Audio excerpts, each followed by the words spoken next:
आज हम वाग्भट के सूत्रों की आधुनिक परिप्रेक्ष्य में उपयोगिता के संदर्भ में चर्चा करेंगे।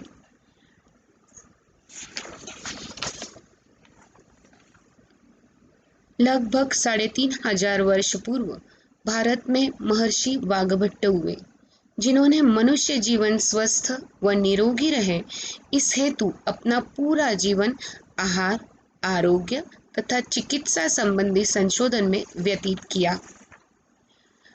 महर्षि वाग्भट जी ने 135 वर्ष तक स्वस्थ जीवन जिया। उनके अनुसार हर व्यक्ति अपनी चिकित्सा स्वयं कर सकता है तथा केवल 85% बीमारियां ऐसी हैं जो बिना चिकित्सा की सहायता से ठीक हो सकती है और केवल 15% बीमारी के लिए ही चिकित्सा की आवश्यकता पड़ती है। वह इस बात पर बल देते हैं कि अपने शरीर को जान लीजिए तथा भोजन को पहचान लीजिए। बस इतना ही काफी है शरीर को बीमारियों से दूर रखने के लिए तथा शरीर को स्वस्थ बनाए रखने के लिए। उनके अनुसार भारत ही वह भाग्यशाली देश है जहाँ की रसोई घर में सभी प्रकार की आरोग्यवर्धक वन औषधि मसाले के रूप में विशेष पद्धति से उपयोग में लाई जाती है। सात्विक तथा ताजा रसयुक्त हल्की चिकनाई युक्त, जिसमें दूध, मक्खन, घी, दही, हरी पत्तेदार सब्जियां, फल, मेवा आदि का समावेश होता है, जो स्वस्थ, निरोगी, सुदृढ़ शरीर हेतु अत्यंत महत्वपूर्ण है। इसका उपयोग किया जाता है।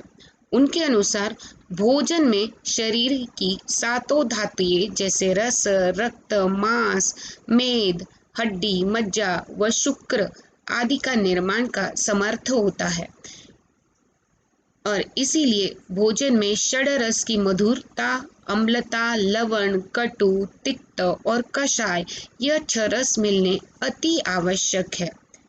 किंतु आज के ग्लोबल एवं गतिमान एवं तांत्रिक युग में हर व्यक्ति स्पर्धा की होड़ में दौड़ रहा है। भौतिक सुख प्राप्त करने में के जुनून में शारीरिक स्वास्थ्य तथा मानसिक शांति को दांव पर लगाता जा रहा है। व्यस्तता के परिणाम स्वरूप खान पान में आमूलाग्र परिवर्तन हो गया है। स्वादिष्ट रसयुक्त पारंपरिक भोजन की जगह अब bread, burger, pizza, noodles, packet food ने ले ली है। इस प्रकार की अयोग्य आहार पद्धति के परिणाम स्वरूप अनेकविध रोगों उनके शरीर में आने लगे हैं। जो रोग पहले 50 से 60 वर्षों की उम्र में कुछ ही लोगों में पाए जाते थे, उससे आज बालक तथा युवा वर्ग बड़े प्रमाण में ग्रसित है। इसीलिए आज हमें आहार संबंधी उनके मार्गदर्शन तत्वों की आवश्यकता है।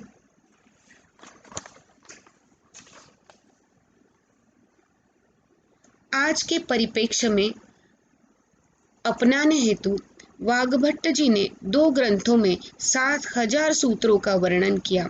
उनमें से कुछ आज भी हमारे स्वस्थ जीवन हेतु आमूलाग्र बदल आने के लिए आवश्यक है, जिसमें सबसे पहले उन्होंने बताया है कि रोज का आहार जो हम लेते हैं वो हम कब खाएं। उनके अनुसार खाना तभी खाना चाहिए जब जठर अग्नि सबसे ज्यादा तीव्र हो। उस समय ग्रहण किया हुआ अन्न का एक एक कण पचने के पश्चात रस में बदलेगा और मांस, मज्जा, रक्त, वीर्य, मेद तथा अस्थियों का विकास होगा। उनके अनुसार जठर अग्नि सूर्योदय के पश्चात 2.5 घंटे में सर्वाधिक तीव्र रहती है और यदि संभव हो तो उन्हीं 2.5 घंटों में मुख्य भोजन कर लेना चाहिए ताकि शरीर हेतु वो उपयोगी सिद्ध हो। उसी प्रकार रस का उपयोग सुबह, छाछ का उपयोग दोपहर में, दूध का उपयोग रात के खाने में करें, क्योंकि समय अनुसार हमारा पाचन तंत्र अलग पेय को पचाने हेतु सज्ज होता है। साथ ही दोपहर का खाना यदि आप लेते हैं तो वह सुबह की तुलना में आधा ही ले, तथा शाम का खाना सूर्यास्त के पश्चात लगभग 1.5 घंटे पूर्व कर ले, क्योंकि सूर्यास्त के पश्चात पाचन शक्ति क्षीण हो जाती है, और रात में केवल दूध ही का सेवन करें। अब प्रश्न ये उठता है कि क्या खाएं?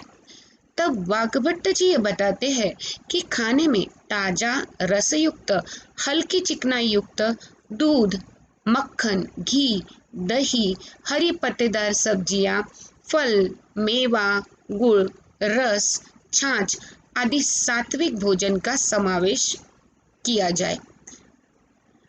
अब क्या ना खाएं, ये सूचना भी वे अवश्य बताते हैं। विरोधी अन्न का समावेश आहार में कदापि न करें।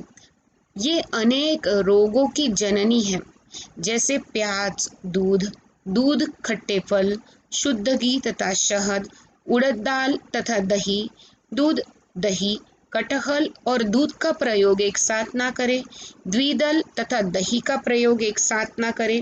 ऐसी 103 सूचियों का समावेश उन्होंने अपने ग्रंथ में किया है, जो वर्जित अन्न माना गया है तथा जो मनुष्य शरीर के लिए जहर का काम करता है।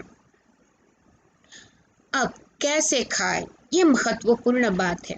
खाना जब भी खाएं, जमीन पर बैठकर ही खाएं, क्योंकि इस अवस्था में मनुष्य शरीर की जठर अग्नि तीव्र होती है, जो अन्न को पचाने में सहायता करती है।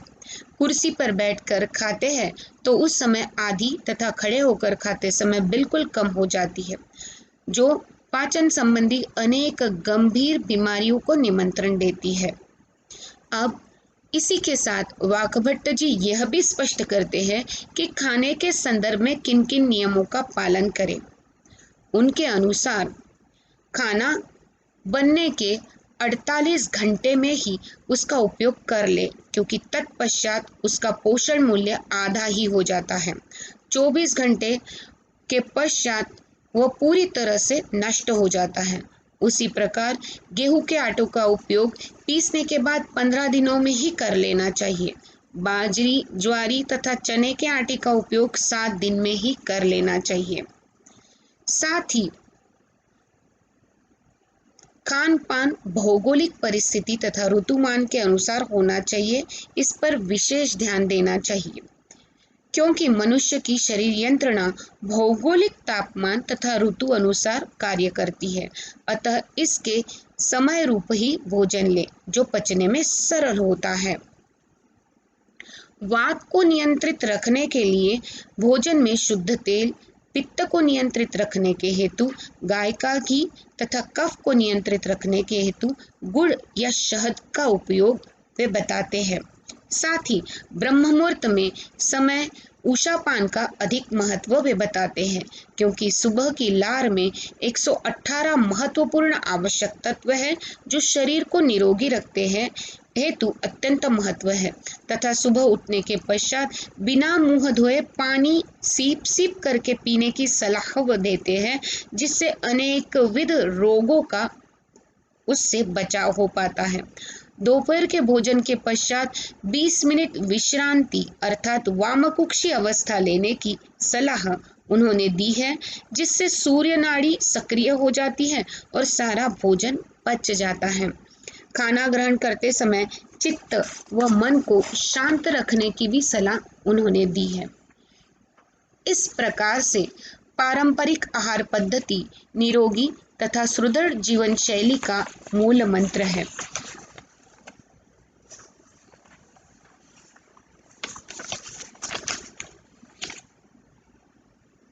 सात्विक, ताजा, रसयुक्त एवं हल्की चिकनाई युक्त दूध, मक्खन, घी, दही, हरी पत्तेदार सब्जी, फल, मेवा आदि का समावेश यदि आहार में किया जाए तो हमारा जीवन निश्चित ही स्वस्थ, निरोगी, सुदृढ़ रहेगा, और यह आज की जीवन के हेतु अत्यंत महत्वपूर्ण है।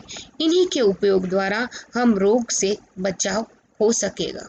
धन्यवाद।